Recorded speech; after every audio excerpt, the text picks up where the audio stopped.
afternoon, ladies and gentlemen. This is Cpsboxingnews Inc. from the city of New York. It's my pleasure to introduce one of the professional boxers from British, and he's the one and only El Guero, aka and nothing. Benjamin. Welcome to over here to this interview. I mean, we done the interview in New York City, and now you told me that you were gonna perform, you're gonna turn pro and things like that. First of all, how you feeling? Yeah, I'm feeling good. I'm feeling very happy and relieved that I finally fought, because I'm 34 now, and it's been a long journey to get to this point. And I had last year, when we met, and I was like, yeah, I'm going to fight. I think I told you I was fighting the week after or 2 weeks after, and then again it just didn't happen in Tijuana for one reason or another. I entrusted myself with a promoter there who just ripped me off, and you have to it's good because you learn the real ins and outs of boxing. I did that, and now I'm just happy after to have fought and got it over and done with. Awesome. I mean, tell us about the performance that you recently you had. You told me, over the messages, I got the win, but before all of that, tell me, how did it go for you? Prepare yourself in order like to achieve, this win in your career. Yeah, well, I'm very fortunate that I had some great preparation. I mean, I wasn't due to fight. I didn't have the plan to fight, and my good friend, and boxing mentor, and we're like brothers. We're helping each other out. Tariq Zaina, who obviously we met last year. When we met last year, he fought, and he called me up last Wednesday and said, 2 weeks ago on Wednesday, and said, there's a show next week in Veracruz. Do you want to fight? And I was like, I'm not like completely fit. I got a couple of niggling injuries, but you know what? Fuck it. Show me. Let's do it. And I enjoyed that part of it, because I didn't have too long to let things manifest in my brain and negative thoughts. I was fighting within 10 days. It was perfect. I've been training. I'm very fortunate enough to currently be in camp with Emanuel Navarrete, who's fighting May 10th. I met him last year in Tijuana. Him and his team, they did a camp there about this time last year, and they were great, humble, amazing guys. Incredible guys. Like most Mexicans and most Mexican champions, very humble people. And I was speaking to them. I got a bit closer to them. We played some football up there in what you guys call soccer, but obviously it's football. We sort of clicked, and I kept in contact with his coach Pedro Navarrete, great guy, also very experienced boxer, retired now, and he's Emmanuel's coach. So I was staying in touch, and then it turns out I had a wedding in Monterrey. So I flew back out to Mexico because I was in England, Mm-hmm. And then I was texting Pedro. I said, "Look, can I come over and train at the gym?" And he was like, "Yeah, come on down." And literally, as I didn't know anything about Emmanuel fighting or anything, and literally the day I arrived, Pedro was like, "Oh, good news! Emmanuel's starting his camp today as well." Sure. Otherwise, he wouldn't have been in the gym. So it was like one of those things that it just happened, and I ended up he said, "Look, you can stay with me, stay in camp with us. He's got some apartments that he recently built." And he was like, "Yeah, stay in camp with us. You can train with us." I've been doing some sparring with him, and just a dream come true. I had this down on my bucket list to do a full camp with the world champion, and these things keep happening, and I'm like, I'm just writing these things down and kind of visualizing them and imagining and manifesting, and here I am in camp with the world champion. I returned today, and we're about to go training again. Emmanuel said I've come back too cocky, so he's gonna put a beating on me today.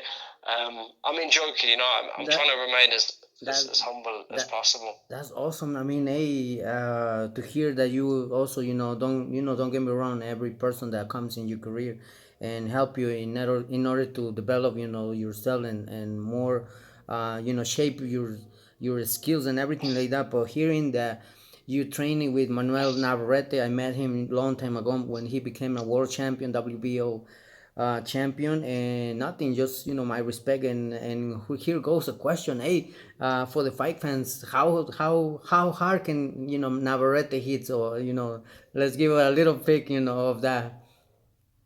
Well, look, he hits very hard. I'm very, I guess, fortunate in the sense that when we're sparring, he's such a good guy. He's a very respectful guy, and he knows that I'm still relatively inexperienced, only 15 amateur fights.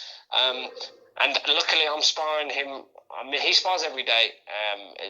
That's how they do, and so he'll have hard sparring Monday, Wednesday, and Friday, and then he'll do mostly defensive work on Tuesdays and Thursdays. So I think he starts off.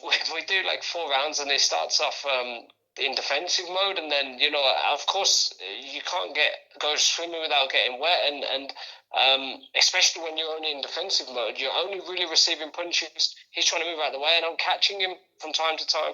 So then he's like, okay, well, I need to do something, and then he starts punching back, and by like the 3rd and 4th round, he's like really, I guess he's like, okay, now I'm going to raise the level a bit, and then it's only for like a round and a half where he ups the intensity, and but he doesn't really punch hard to my head. But to the body, he really he really tries to put me down. And I mean, the other day, for example, it's the worst feeling you can ever feel. And he hit me, and I was like, he could hear me like I'm going, and he's making fun, and he's like, oh, I've got you now, and I was like, you know what? I'm not going down. There's no way I'm not gonna do it after. And it was luckily he caught me at the very end of the round, but for about 3 rounds afterwards, because we finished sparring, we go straight into bag work and whatnot. But I needed like 3-4 rounds afterwards rest because I couldn't feel my stomach was so ruined. So he hits extremely hard, and when he gets into his flow state, there's no stopping him. And I've seen some big guys come in camp and spar him. Two weight classes above. And sí. Okay, gracias. And that was the man himself. Awesome. So I've seen big guys, and whenever they take off the headgear afterwards, the face doesn't lie. The eyes don't lie, and they're always completely exhausted and as if they've just been through hell and back. And these are guys in bigger weight classes. So I think that's just a testament to his power. And once he gets going, as I say, it's like I would never want a part of that in a professional ring. No way.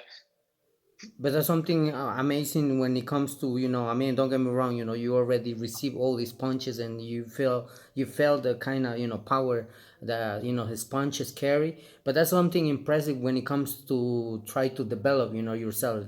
I don't think he does that in order to damage or hurt you, but I guess in order that how you gonna react, because remember, every fighter, every opponent is different. So in order that you become great, he gotta make you come out with defense, or what you're gonna do when you have an opponent like him, and basically you have to figure out and not get to punch or be in a target in order that someone will get you right there and end of the night. So that's interesting that he's preparing you, he's already testing you and all that, and exactly. And in order to that you become a great, you have already someone like him, and I bet you there are so many out there that eventually they helping in your career. That's amazing. Hey, in the UK they talk about a big fight, Conor Benn, Chris Eubank Jr. What's your thoughts on it?